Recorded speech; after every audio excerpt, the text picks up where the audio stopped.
And joining us here on India Today is Dushyant Sridhar, a Vedic scholar who could throw perhaps more light on the temples that the Prime Minister has chosen to visit and why it's important before the Prana Pratishtha ceremony. Dushyant, good evening. Thank you for joining us here on India Today. You had the Prime Minister yesterday at the Veerabhadra temple, today at the Triprayar temple in Thrissur, and in the coming days he's going to be in Srirangam as well as in Rameshwaram. What do you think of the temples that he's chosen? Because these are perhaps some of the most iconic, most historic ancient temples in the south. Yeah, namaskaram Akshita, namaskaram to all the viewers. While wishing each one of the Bharatiya greetings for this Prana Pratishtha, which is going to happen on the 22nd of January. To your question, yes, Prime Minister, the Honorable Prime Minister has been visiting some of the iconic places. One which was in Nashik, then he came down all the way to Lepakshi in Andhra Pradesh. So Nashik has association with the Aranya Kandam of the Ramayana, where Rama, Lakshmana and Sita lived by the banks of river Godavari. And that is also the place where Shurpanakha's nose was, she was humiliated, as some call it punishment for her act.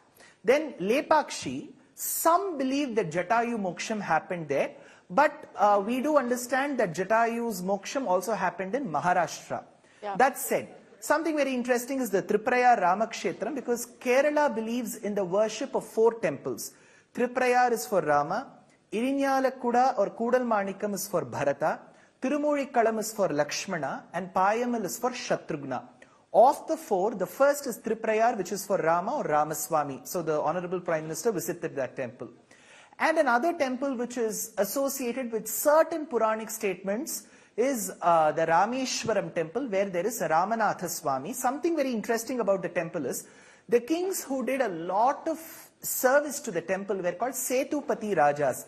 They were called Setupati because they were the rulers who protected the Setu that connected Bharatadesham and Lanka. So they were called Setupati Rajas, and it holds the record of having the longest corridor. It has association with the former President Abdul Kalam, Rameshwaram as a place. Correct. So that is also important. But what catches my eye and attention are 2 places, Akshita. One is Guruvayur in Kerala, and second is in the adjacent state of Tamil Nadu, which is by the banks of river Kaveri, called Srirangam.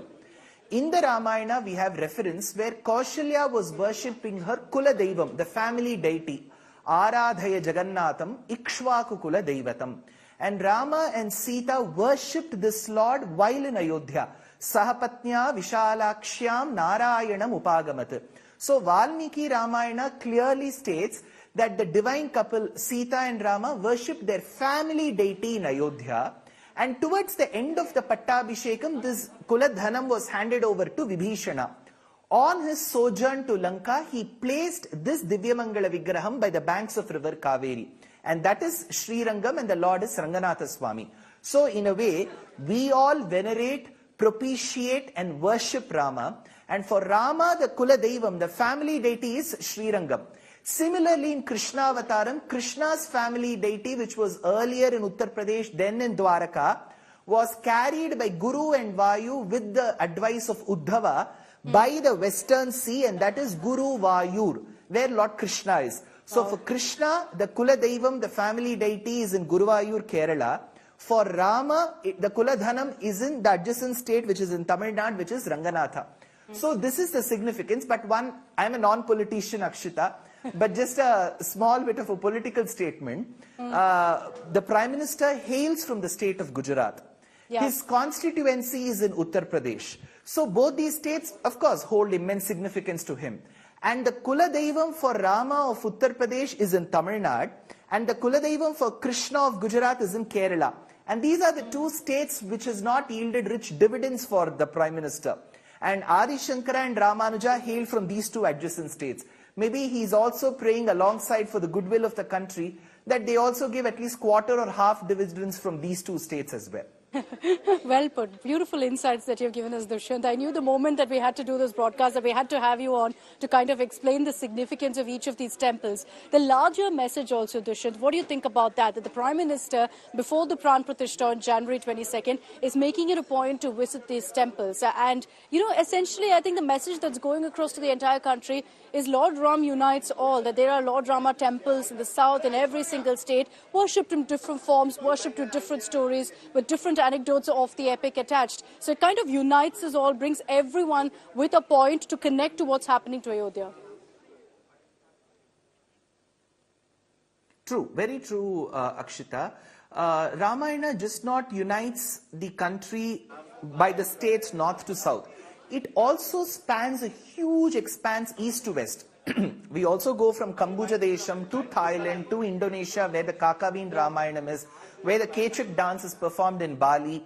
We go all the way to Persia, where the Persian Ramayanam is. So we have plenty of literature and iconography and architecture that supports the presence and the influence of Ramayana east to west, north to south.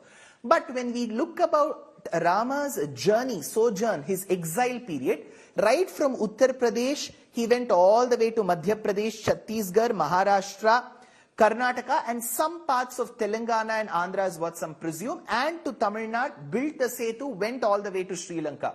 So this journey is very momentous, and he doesn't belong to one state. So this message that Rama's path, Ramayanam itself means the path taken by Rama. So I'm sure the Honorable Prime Minister would have had an advisory council that would have told him that what unites India is Rama's journey. So that is why he comes all the way to Kerala to visit Guruvayur and Triprayar, to Rameshwaram, to Srirangam in Tamil Nadu, Lepakshi in Andhra Pradesh. I'm sure he may also be visiting Bengaluru, which signifies Kishkindha Kandam, because Kishkinda is all the way around Hampi. And then he went to Nashik. So I think as a Prime Minister, of course, he has to be concerned about the governance, about law and order and all of that. It is also important that a leader ensures that there's immense respect given to the civilization and the culture which the country holds very dear to its heart. And I'm sure he is doing a very good job of it. All right, Dushyant, thank you very much for joining us here in India Today with your, expertise on this issue and explaining, breaking it down quite simply for us on why these temples have been chosen by the Prime Minister. Just a quick word that, I saw in Ayodhya, that when I was there, I was very surprised to see how many South Indians really visit Ayodhya. Most of the tourist influx, in fact, is from South India, is mostly people from Andhra Pradesh, Telangana and Karnataka. So I was very, very surprised by seeing that. So Ayodhya truly has a South India connect. And clearly the message from the Prime Minister also is that Lord Ram unites every part of the country.